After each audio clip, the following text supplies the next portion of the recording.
Distinguished guests, we will now resume with our session, and there will be a panel discussion on the topic of AI plus X. How much will AI impact other scientific fields? It seems like there will be a lot of interesting ideas and opinions here in this session, and let's share diverse opinions on AI. And for the panel discussion, Professor Seon Joo Kim, the moderator of this event, of this session, will now take over. Professor? Last session of the conference, and I think we naturally kind of connect with the last keynote, and because the topic of our discussion is on AI plus X, and how much will AI impact other scientific fields. So we have wonderful list of panelists here. We have Professors Uros Seljak, AI plus physics and astronomy. We have Professor Klaus-Robert Müller, AI plus biology and neuroscience. We have Professor David Lindell, AI plus optics and imaging, I would say. And we have Dr. Jonathan Huang, purely AI plus robotics a little bit maybe, right? So my first question this year, to many people's surprise, Nobel Prize winners for physics and chemistry were handed to AI scientists. What's your thoughts on this? Each one of you? Yes, let me talk about physics first, where certainly I've heard differing opinions about it. I'll just present both of them so that one can view. Certainly a lot, there were some people who were positively, pleasantly surprised by this, in the sense that, well, maybe some of these ideas are physics inspired, and certainly it came back into physics, as I mentioned already in my talk, right? I mean, the loop is closed in the sense AI is now going to physics and trying to develop and moving physics forward. But then I also heard, the opposite view, which is that this is somehow a capitulation of physics, in the sense that this is, well, at least some of these people are not physicists, and therefore, if this is not true physics, then I don't know. Is this a statement that physics has nothing more interesting to give Nobel Prize to? Anyway, so I thought it was certainly controversial, and there were many differing opinions about the merits, the pros and cons of giving this particular Nobel Prize in physics. In chemistry, I think the case is a lot clearer, in the sense that it seems like everybody agrees that AlphaFold really is a major step forward in chemistry, and therefore, it's not controversial, I think. Professor Müller? I was quite surprised, but also I think it makes a lot of sense. I thought I was genuinely happy for all of them, right? And I think I was attending a meeting between the Royal Society and the Berlin-Brandenburg Academy of Science, which was chemists and physicists in that week. And so I think, the comments were, astonishment. And I would say, I think from the AI point of view or machine learning point of view, I think it's a great acknowledgement for our field, right?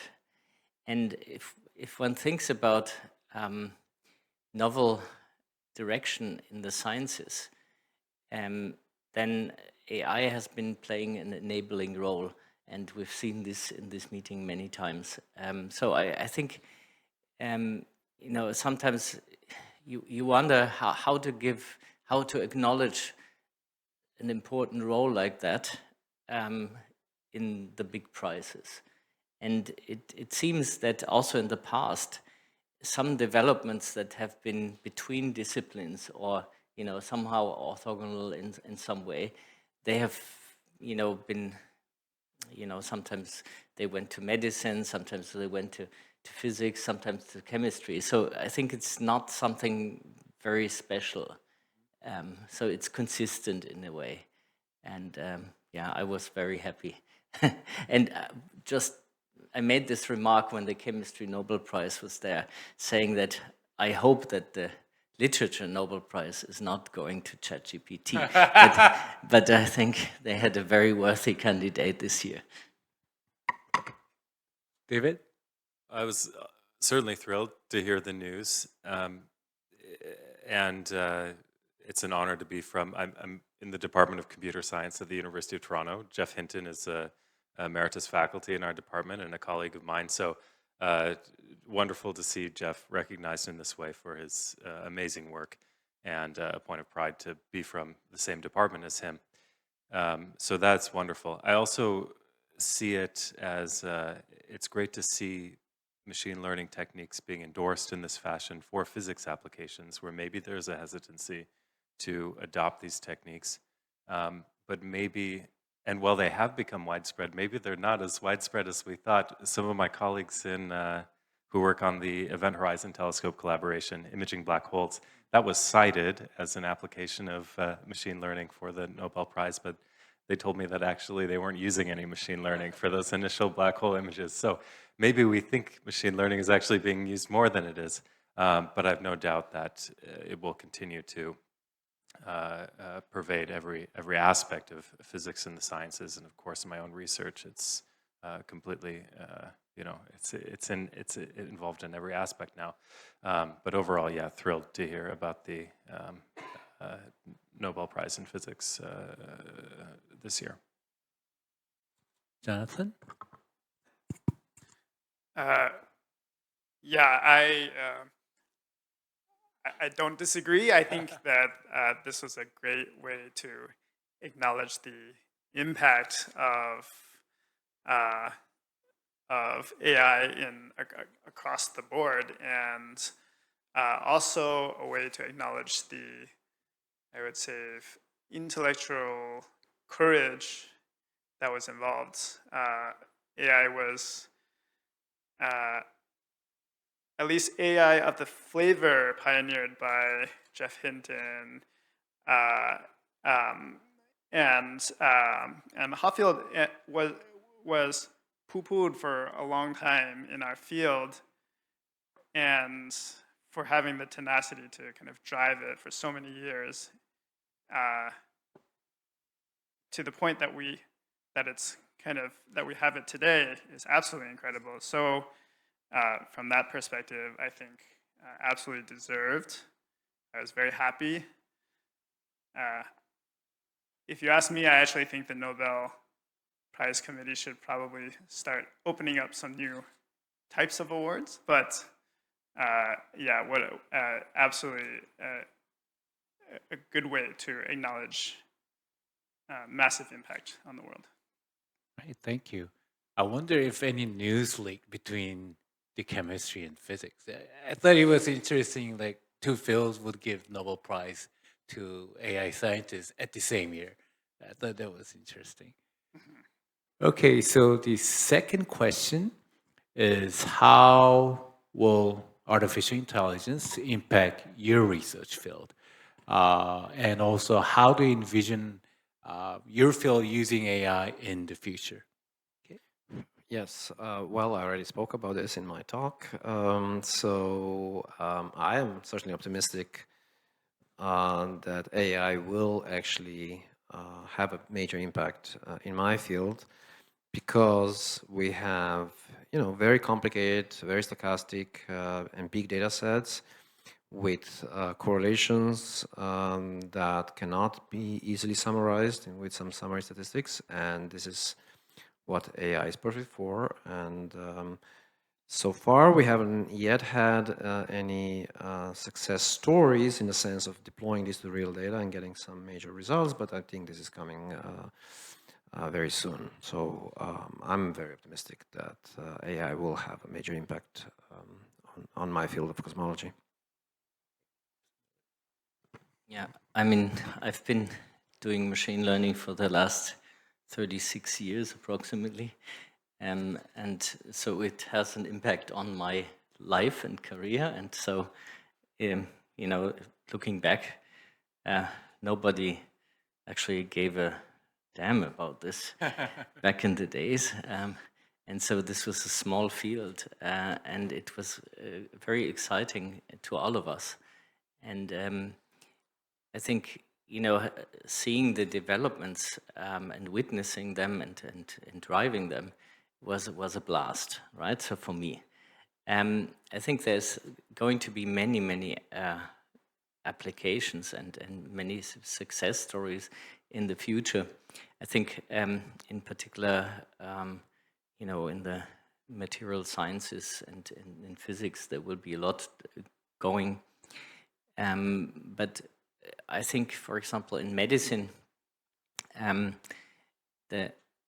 you know, if we think about in Germany, this is the case, about 25% of the medical professionals will retire in the next 5 years. So it will be a disaster for our societies when, if we are not supporting the remaining ones. So, and AI is a real good candidate for doing that. So, you know, relieving a bit of the work, assisting. So we will never replace doctors, but because they need to take the ultimate responsibility. But I think there will be a lot of help on that side. But also, I have witnessed in the past years cases where you know, AI can bring genuine new insights to a field. So stuff that we didn't know before, that is not in the books. And I think I'm very excited about this because I feel, you know, in a way AI becomes a bit of an assistant in the research process that, you know, brings new things to the table. Of course, you have to ask the right questions, and that's always the case in science. David? Well, I work in computer vision and computational imaging. I think it's obvious that AI has revolutionized computer vision. So let me say a little bit about imaging. So within the last few years now, we have the new capability to create photoreal images without having to take your camera out and collect the actual photons that would make that image. There were really maybe two options before generative AI, text-to-image, text-to-video models. You either had to take the camera out and go capture photons to create an image, or you use techniques from computer graphics to create a photoreal image. But that required domain-specific expertise. You needed artists to go in and craft 3D models and materials and do the lighting and make the image look right. So that was very difficult. So I think within the next few years, what an image is will be redefined and will change. Already on our smartphone cameras and on most digital cameras, the image that you get at the output of that camera has a more and more tenuous connection to the photons that were incident on the sensor. There are, of course, conventional camera processing pipeline steps that transform the raw data into a nice looking image, but increasingly we have generative processing steps that, for example, on smartphone cameras will undistort faces that are distorted by perspective projection, or with a few swipes of your finger you can remove people that were maybe you didn't want in the background of your photo and inpaint them with other content.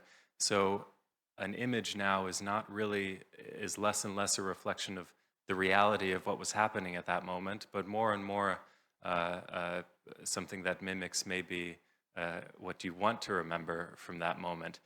And this has all sorts of implications too on using photos to authenticate reality, to capture reality. So I think photography and images and what they are and what they're used for, and how we think of them will change dramatically because of AI. Also, who consumes images? It will not be humans. Images will not only be designed for human consumption and perception, but also for machine consumption.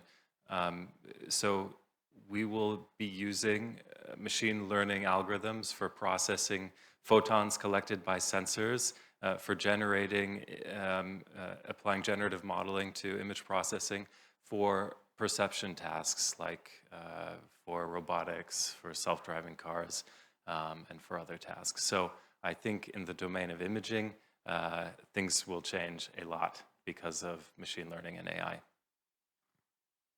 Jonathan? Okay, so I work on robotics right now, and we know how to build physical robots pretty well. So AI is basically what's missing in robotics. Solving AI for robotics is what's going to let us achieve the vision of robotics, if you will. And as I mentioned in my talk yesterday, I think we're on the cusp of a, you could call it a ChatGPT moment for robotics. It hasn't really happened yet, but you can sort of already see a lot of the ingredients are getting into place. We now have very good models for robot navigation. We're starting to think of locomotion as being not solved, but close to solved. We're seeing dogs running around and humanoid robots walking around. And I think that one of the drivers of that is that deep reinforcement learning has really started to work in a reliable way just in the last few years. And so those parts are being solved. It's not all solved, so a lot of manipulation tasks are still unsolved. But with the rise of simulation methods, advances in deep RL, and also large data sets being collected and made available, we're getting very, very close, tantalizingly close to very robust, flexible solutions to robots that we will be able to communicate with as humans, and so that's very exciting.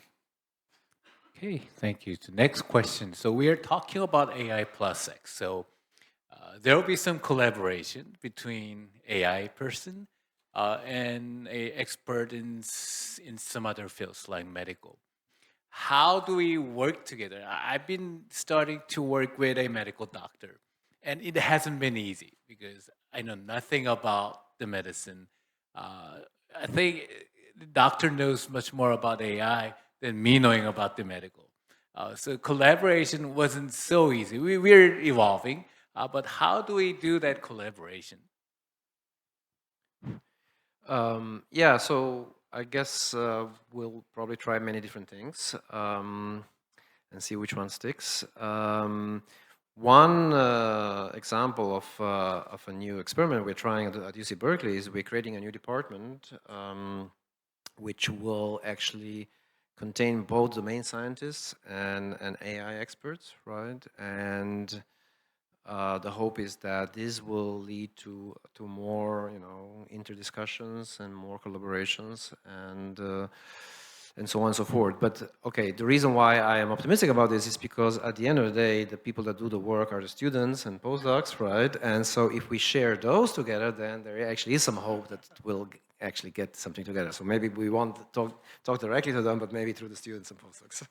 Yeah, that's why I started to recruit students with biology backgrounds now, For example, yeah. Dr. Müller? Okay, so there's a lot to say to this because it's very hard. So I think generally, if we want to collaborate between disciplines, then this is a long shot because we have to educate a new generation that is multilingual. And having said this, we know that all the interesting most of the interesting developments in modern sciences are at the boundaries of some science or between sciences. So I think it's the only way to go, right? To take care of this fact. On the other side, you know, in my whole time, I've been between disciplines, and you know, at some time, if you apply for a professorship, then the respective disciplines always point to the other way. So, which means that it's a very risky thing to be interdisciplinary. And I think, you know, this approach that you're doing in Berkeley is a good one. And I think a lot of universities worldwide are acknowledging that it's a contradiction to do interdisciplinary work and, you know, just select people in a very monodisciplinary lens. So I think that's acknowledged. And so I think also one thing that has helped me a lot collaborating was, for example, with the medical school. I have several colleagues that I collaborate with. For example, Frederick Klauschen, he's a head pathologist leading the pathology clinic in Munich now. He's a physicist and an MD. So I think a lot of people are, you know, bilingual by training already, and it's makes collaboration so much easier. And the final thing that I want to say is, you know, in the beginning when I collaborated for the first time in neuroscience, then I started asking some questions, some very innocent questions about, you know, neurology. And then one of the students, the medical students, they said, well, to me, and he looked at me and said, okay, I mean, you're a professor, so how come you don't know this, right? We are learning this in our first year, right? And I said, you know, I'm just a computer science bloke, not an MD student. So I didn't learn this in the first year. And I think we really have to understand that in the other discipline, we are just total, you know, we don't know anything. And I think it's a lot, for many people, this is very uncomfortable. But we have to let go of this feeling a bit. And then after a while, we become hobby neurologists or astronomers or whatever. So, okay. David? Maybe I could just pick up on that thread from Klaus. I think if you want to do interdisciplinary research, you have to learn to be a bit vulnerable and to be okay with being a little bit ignorant at the start and to be okay with asking what are probably silly questions of your colleagues. In imaging, well, imaging is a very interdisciplinary area. So I publish in optics and computer vision and computer graphics, and I started working in other modalities, like started dabbling a bit in cryo-electron microscopy and talked to people in medical imaging and also in astronomy, and started to work in those areas a little bit. And of course, there's only so many things to be an expert in. You only have so many years that you can live and do research. And I can really only speak to academia. The benefit of leading an academic lab is that you have lots of maybe grad students or postdocs who can become experts in this area and learn the languages earlier on. So for that to happen, I think as someone who's leading an academic lab, you need to have lots of conversations and be open to talking with lots of people in other areas and seek out those opportunities. And something has to be done from funding agencies, internal funding or external funding or government funding to help promote those opportunities. Because at the end of the day, if you want to do interdisciplinary research, you have to hire grad students or postdocs who can work at the intersection and drive the research. So really there needs to be a call on funding agencies to make those opportunities happen and to put the right people together in a room and make it happen. Yeah. Cool. Jonathan?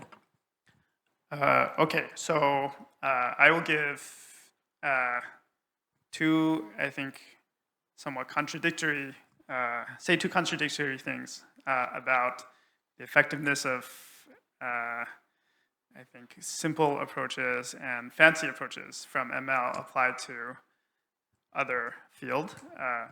So my experience here is I've had a few kind of long-term engagements working with non-ML communities. One was during my time at Google. So I ended up leading a team to map the world's trees. So the project there was we would take street view images and aerial images of the world and try to extract all the trees. So here's a tree, here's a latitude, longitude, and try to tag it with the species ID. The goal was to map out at city scale, so I could extract a map of all the trees in Seoul and make that available, for example. So that's one example, and another example that and by the way, the other community is conservation folks, people working in biodiversity, right? So that's kind of the touch point there. Prior to coming to Google, I worked a lot with educators. So I was doing machine learning applied to online education data and collaborating a lot with Coursera at the time and other education professors when I was doing my postdoc at Stanford. So I think one thing that I've learned is that often when you're collaborating with a application field X, sometimes very simple solutions go a long way for that other field, and I think for me that's been a struggle because I always want to apply the latest and greatest from machine learning. If I just apply linear regression, it's hard for me to write a paper at NeurIPS, right? And so the story from Auto Arborist, this tree mapping project, we had been working really, really hard. I had this complicated solution based on NeRF, neural rendering fields, that we were working on and couldn't get very good results. But we also had this very simple scalable pipeline that just took images, ran ResNet on the images, and produced classification results. That worked well enough, and I didn't really like it. I thought it was a baseline. But it turns out over time that that's been the thing that everyone wants because it's ready to go, it's not brittle, it scales very well. And so when it's come time to sharing data with biodiversity researchers or even cities, so for example, we would map out cities and the city planners would want to get that data from us, right? And we would use these super, super simple ML methods. Not super, super simple, but not something I could necessarily publish on that easily as cutting edge research. So that's kind of one thing that I've learned as a way to have impact. The other thing though is I've sort of had the opposite experience, which is sometimes we've had experiences where we didn't necessarily talk to someone in that other field, and sometimes they don't really know what AI can do for them, and so I think you have to show them. The experience I've had there was in education, where in 2000, I believe it was 14 or 15 or so, LSTMs, sequence-to-sequence models, were blowing up in the machine learning community. So I ended up writing a paper on deep learning applied to education data. And it turned out to be, we wrote this without talking to any education people mostly, and we just put it out there. And it got published at a the one key thing that we did was we published it at an education conference, or education and data mining conference, I think it was. And it became a very controversial paper. Everyone hated it. No one wanted to use deep learning at the time. But it also beat every single baseline out there by a huge margin. And so for several years afterwards, they would have workshops debating, should we do deep learning? Should we not do deep learning? And now that paper has over 1,000 citations. It's very, very, very common. I mean, no one can really doubt the impact of deep learning on that field. And so anyway, I think it's really important kind of to tie things together, to have the conversations and to be vulnerable. But it's okay if you have an idea and you want to show it off. I think that you can be brave and do that too. You want to say something here? So I think, listening to you, I remember that I forgot to say something important. I think if we work together interdisciplinarily, then there's a big societal component, because we come from different disciplines and there's suspicion about, new things. And also there's, usually there's not the same, you're not meeting regularly at the coffee machine, which is a real big problem. So if you would do that, then, you would not be as alien to each other.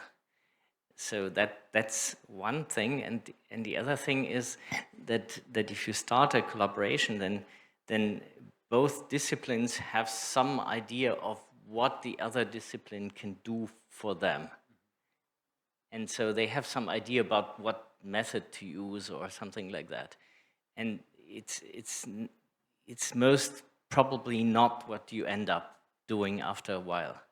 So it's about listening very closely to what they actually want to achieve, because the first step is usually something that some other field, people from another field, they have read something and then they say, okay, let's apply this, but they actually want to solve a completely different problem, and this you have to understand first, and it's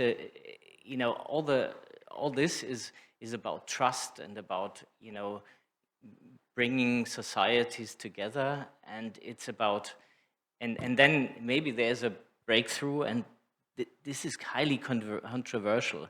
So in the beginning, your paper will be, if you're lucky, will be appearing, right? But then after a while, you will see that people start writing very nasty reviews, and to the point where the editors will rescind them, right? So this is the point where you know that you're on the right track. So it has a certain societal aspect, which is very hard to break. Well, I think the general attitude of AI researcher, someone like me who's been doing computer vision for a long time, has changed. Like 5 years ago, if someone from medical approached me to do some collaboration, I would say, thank you, but no thank you, because there were still a lot of cool things that we could do in computer vision. And something that the other field was asking for us to do seemed pretty simple. And we were like, yeah, we can't write CVPR paper with that, right? But now things have changed, like OpenAI has solved everything for us already. So I think now we're approaching the other fields and asking them, like, can I help you? Okay, can we do something for you? So that leads to our last question. So we just talked about collaboration, and it's probably better if we start educating the students from an earlier age. Right. So how would the education system change? Maybe on the graduate level, undergrad level, or even before that, like high schools and middle schools? Yeah, so again, looking at the experience at Berkeley, for example, there is this class called Data 8 that is taken by more than half of all the undergraduates, right? The class is, I don't know, 1,500 students per semester, right? So and that's already taken at either a freshman or a sophomore year, first 2 years. And I'm teaching a class, for example, on machine learning for physical sciences at the undergraduate level. So all of these things will help. That's one aspect. But the other aspect, I think, is also try to encourage the students to maybe do some projects, right? And in other words, play do the actual kind of, semi-research on their own or through some tutorials or something like that, so that they actually play with these things, and the sooner the better. Yeah, and so certainly I believe that that will help. At the graduate level, similarly, right? I think the students should have some formal courses that are in AI, right? Even if they're in domain sciences. All of these things are happening as we speak. Universities are trying to adapt to these changing times, and I think the students are getting more, better and better educated, and so that will also actually help to with respect to the previous question, which is how do you do the collaborations, right? If the students are trained in both AI and domain science, then it's a lot easier, right, to do the collaborations. Yeah, so I think we already pointed out the importance of training people and that this is a long shot.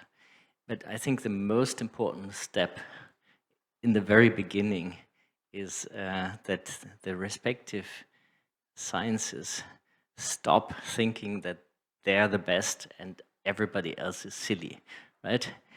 And I think often, if students get this impression from their lectures, and once we also tell them that there's purpose in other sciences, then this changes the attitude and also the willingness to let go of this attitude. So in the early 1960s, my grandfather graduated from the University of Wyoming with a degree in electrical engineering. And he told me that at the time, all the engineering students wore, attached to their belts, a long leather sheath that held a slide rule in it. And with that slide rule, they could do multiplication, they could calculate trigonometric functions, exponentials, logarithms, everything. And you could do this to 3 significant digits. And he told me that if you were really good, you could do something called fuzzy eyeballing and estimate the 4th significant digit with the slide rule. Okay, so in my office, I have a 1960s era Koeffel and Esser slide rule sitting there, and I know how to use it for multiplication, and that's it. So we don't need slide rules anymore, and likewise, no one knows how to use a slide rule anymore, and likewise with machine learning and ChatGPT and the like, there are a lot of things that our students won't need to and just won't know how to do anymore. And that's just the way things go, I think. So, writing boilerplate code and solving, all the things that ChatGPT can do now automatically for us. I think students need a certain level of proficiency in many things that ChatGPT can do, of course, but now we have to rethink how we assess competency and how we test students. It shouldn't be, can you just write this code or answer the question, but maybe can you explain your steps and reason about these things and explain what's happening? But this is something, I'm struggling with in my courses and how to evaluate students, because now many of my homework questions and exam questions, well, these can just be solved very easily with a few strokes at the keyboard now. So I do think we have to rethink what we value in education and what our students should be learning now that we have these advanced tools available to us. Thank you. Jonathan? Yeah, I am I'm glad I don't have to grade exams anymore. I'm not sure. I haven't followed, but I'm not sure. It seems like it must be getting harder and harder to do that in the age of ChatGPT and all the coding assistants out there. From my perspective, when I code, and I do write code still, I use AI constantly, and it has become almost a crutch is maybe not the right word, but it is always there, and it's not just boilerplate code. I must admit, I go far beyond boilerplate code. I have it do logic, and it significantly accelerates my workflow. That's my data point. So, should we teach kids to code anymore? I don't know. I personally, I think that there will be a shift in focus to verifying. How do I verify that the code that ChatGPT does what I want it to do? And I think there will be what doesn't go away, maybe that's interesting to think about, is the importance to communicate unambiguously. How am I going to tell ChatGPT what I want it to do in such a way that it does exactly that thing, right? And that requires a lot of training still. And I would argue that most kids who kind of hit college maybe don't have that level of specificity in their communication ability. And I think that also relates to mathematical thinking. So being able to think mathematically and rigorous is somehow tied intimately to communicating, even if that's kind of at the end of the day becomes a natural language prompt for some LLM, you still need to be able to communicate your thoughts in an unambiguous way. So I think that might not necessarily go away, at least for a long time, at least until AI learns to read our minds. But I believe that computer science education will change dramatically in the next few years because of this. All right, thank you. Although we could talk for hours, I think time's up and we ended up perfectly. The time scheduling was perfect. So thank you very much for your thoughts, and thank you all for attending the conference. Thank you. And thank you very much to our moderator. So the panelists and our moderator, they shared their views on AI plus X. How much will AI impact their scientific fields? I believe such precious ideas and insights are a driving force for the advancement of AI technology. Once again, please give them a big hand. Thank you very much.